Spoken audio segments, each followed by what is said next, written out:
in the eastern part of the Democratic Republic of Congo.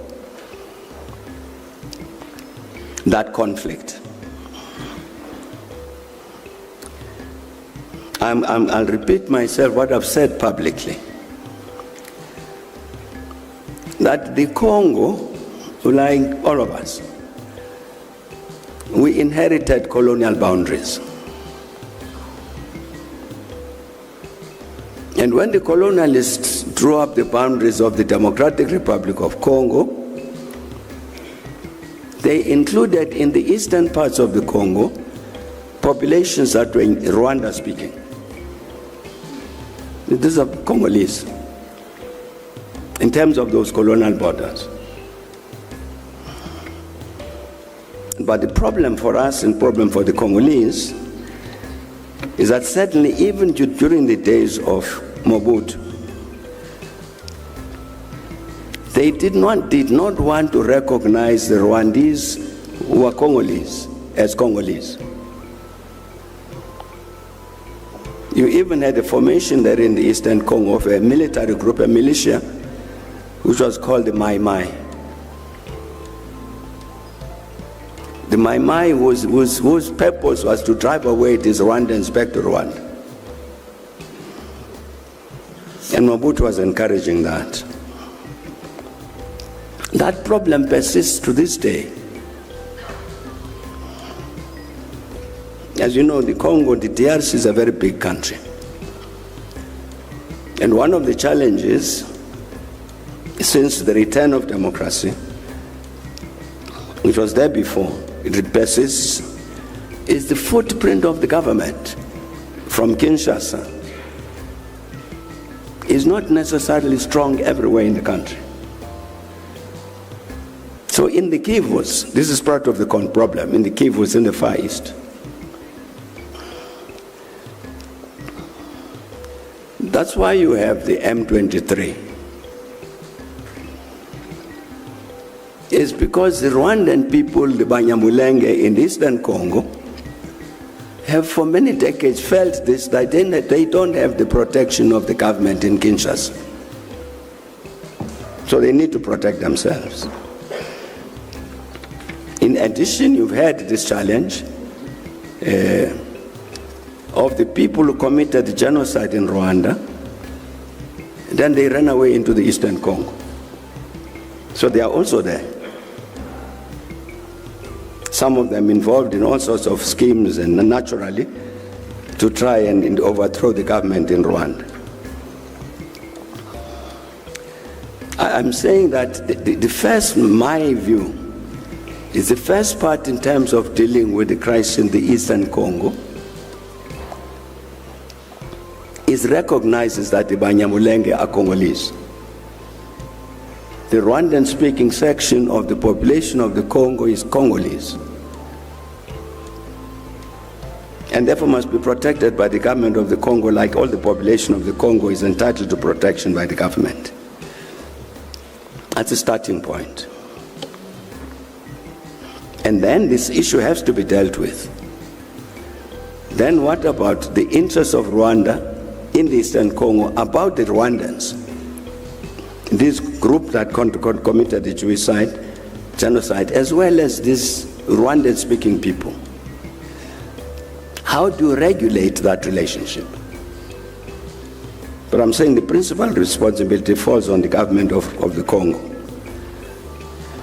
to protect the Rwandan-speaking population of the Eastern Congo, of the Kivus.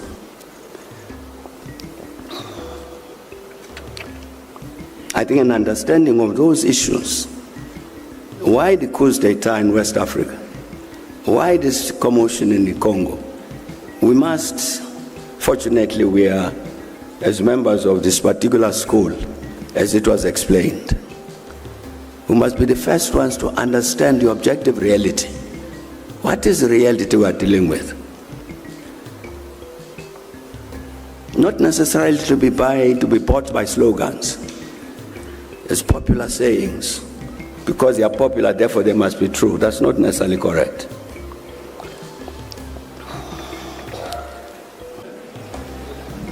The question, Your Excellency, is why is the African Union or SADC does not use your expertise as a peacekeeping person in the continent, especially that you've got cordial and brotherly relationships with President Kagame. We can capitalize on those relationships with President Kagame that I personally know that you have to try and help the situation in Kigali than being and DRC than being hostile. That's the question.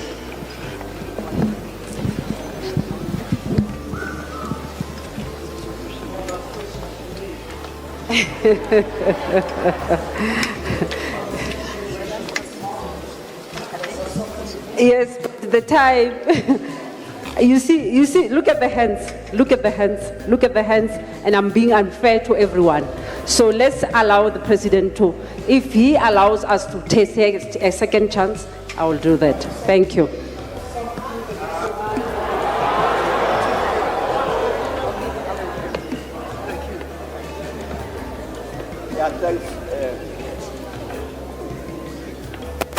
Thanks a lot. I'll have to be very brief, not like the last time.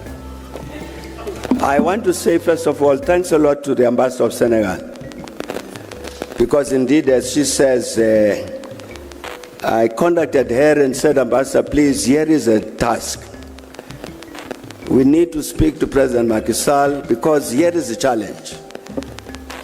And indeed, she actually responded, which is not normal, Ambassador, to actually said, I have delivered your message.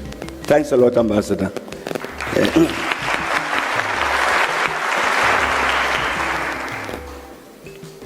But really, I'm very, very proud of what President Macky Sall has done. I've worked with the President Macky Sall for quite a long time. So I was fairly confident when I spoke to him, I raised the matter with him to say, but here is a challenge, a common challenge we both of us understand. And this is how I think Senegal should behave. I'm really very, very proud of the manner in which he responded to that.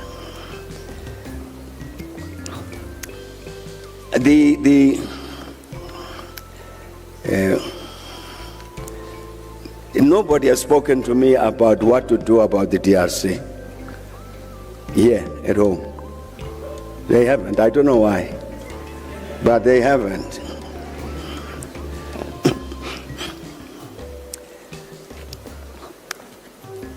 Next month, Rwanda will be marking the 30th anniversary of the genocide.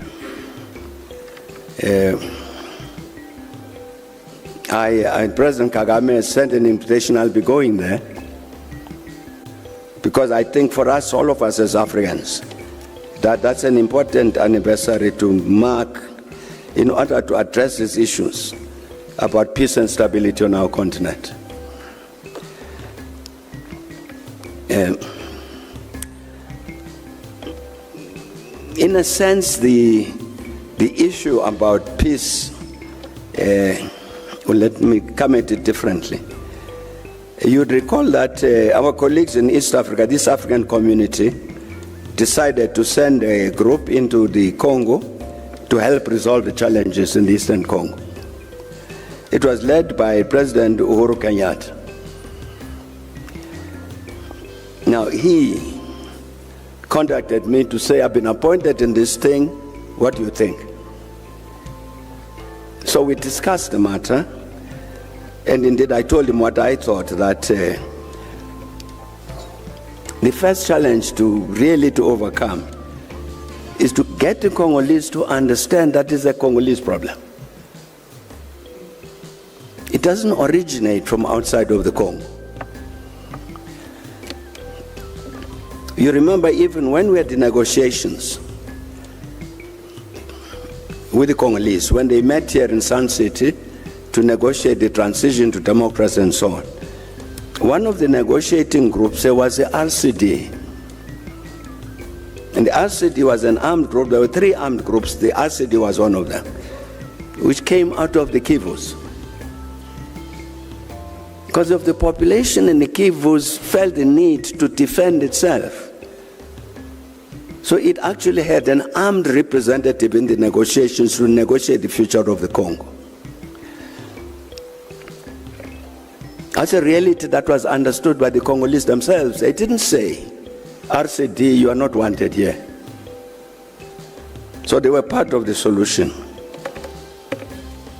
But I'm saying that I think the matter about this peace in the Eastern Congo, in the Eastern DRC, has become too factionalized. Because I saw somewhere on the television that somebody asked one of the Congolese, but the East Africans came here and so on, now we are getting the Southern Africans. What happened? And the response was, no, we don't want those, we didn't want those as East Africans, because they were very deceitful. They didn't tell us that in fact they supported Rwanda. Therefore we chased them away. I immediately understood what he meant, because indeed President Kenyatta, leading that East African group, engaging the Congolese government, raised this thing to say, but the Rwandans in the Eastern Congo are Congolese. You've got to treat them as Congolese. That was interpreted as, therefore you are in support of Rwanda, go away. In a sense, you've got to find a way of depoliticizing the matter so that it can be dealt with objectively. In the first instance by the African Union, which is facing its own challenges. One of the interesting phenomena in West Africa, well, let me stay West Africa, but say something else.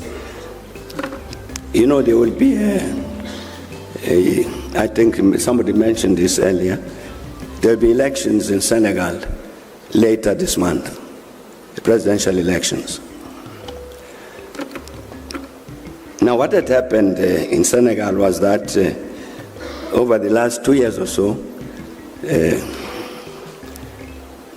the most popular person in terms of the opposition had got into trouble, got arrested and charged and so on. In the end, I think he got charged for something, found guilty on a charge of corrupting the youth, something like that. Sentenced. By far the most popular politician, I'm talking about a gentleman called Ousmane Sonko. So that is in jail.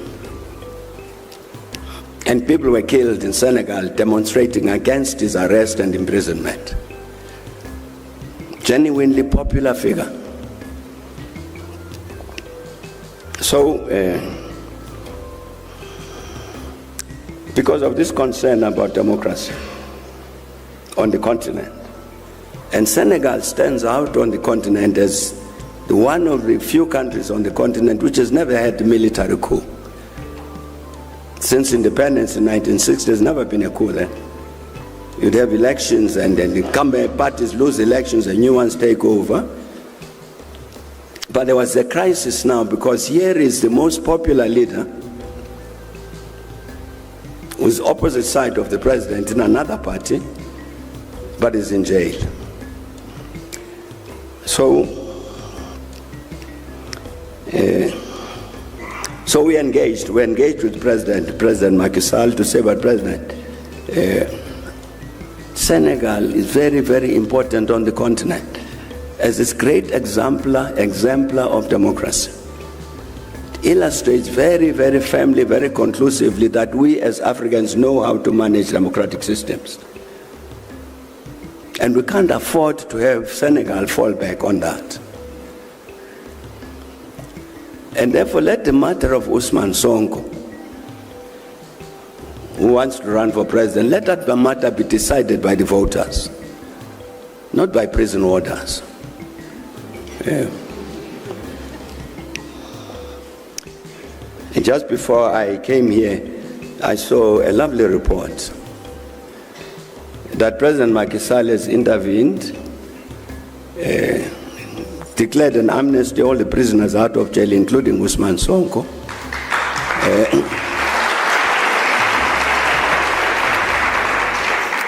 And pardoned various charges as a result of which Usman Sonko is running for president. That was an excellent intervention made by the president of Senegal, precisely to say it's a responsibility of the Senegalese or the rest of us to defend this democracy, particularly, you raised quite correctly, in the context of the military takeovers that have been taking place, particularly in West Africa. But I think we've got to understand this about the West Africa situation. You know, a few years back, you remember we had to work with Cote d'Ivoire, the Ivory Coast, Cote d'Ivoire, to help them to get sorted out. And one of the things that we found was that there was an agreement with France signed at the point of the independence of Cote d'Ivoire,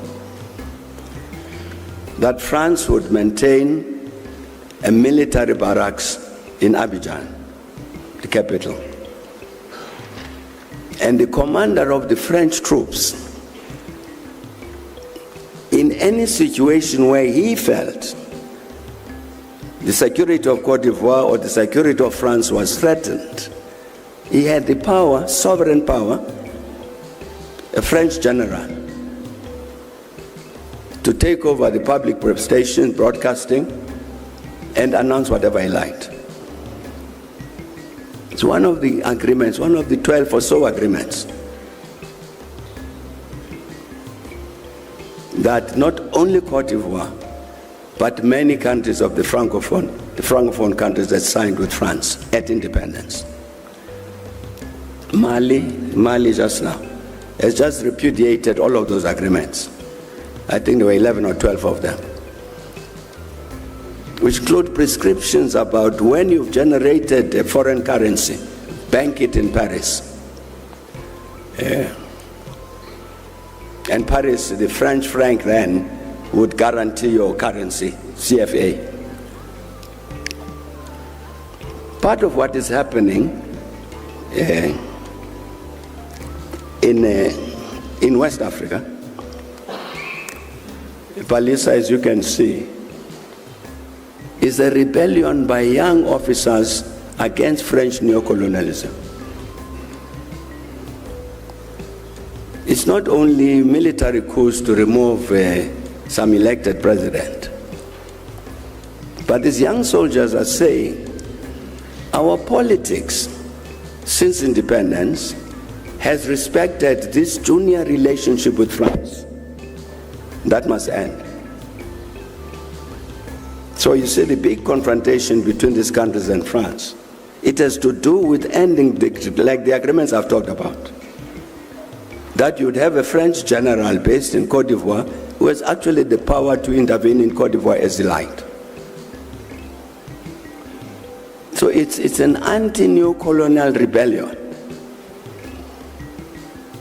It has got this element, you are quite correct, of removing elected presidents. How does the continent deal with that? Well, you know, the OAU has a standard policy, as you mentioned, against illegal changes of government. So the military governments don't get recognized. But we have a particular consequence now, where Mali, Niger, Burkina Faso decide that they are walking out of ECOWAS. Now that can be a positive development. What is to be done? It's not a question that we can answer here. But I think, again, I'm trying to say, it's necessary for us to understand the objective reality. What actually is happening? It's not just young soldiers who are hungry for power and therefore remove this elected president. No. That's why they talk about Thomas Sankara.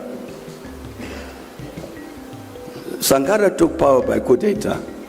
He was a soldier. But Sankara understood this particular issue, the need to destroy and defeat neocolonialism. And that's what these young soldiers are saying. What do we do with them? What does Africa do with them? I think Africa is a challenge, a problem, answering that issue, answering that question.